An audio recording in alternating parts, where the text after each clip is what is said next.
This video is to give you a few pointers on part number 4, the knurled nut that goes with this project.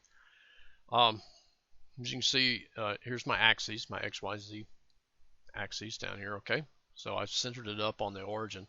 I basically just made a cylinder and then put a threaded hole through the center of it. Okay, that got that started.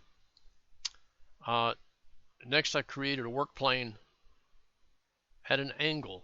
All right, so if we snap up to the top view,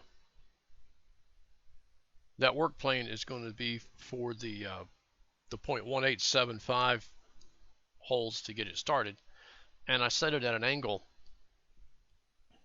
I guess I'm choosing 30 degrees off of my y-axis here, or my z-axis. Sorry. Okay, but I did the work plane. Turn this back on.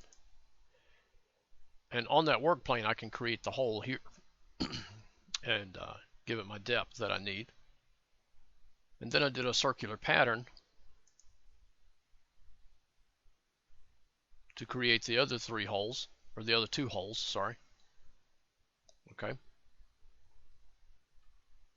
Then I put another work plane in across the bottom.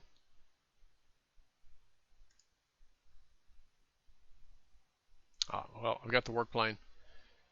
I kind of did things backwards. I did the extrusion there, and there's the other hole.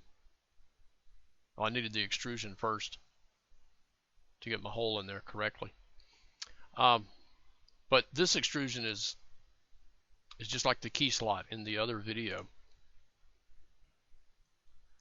As far as the dimension of it, it's 0.20 deep, and so that's the distance right here, 0.20.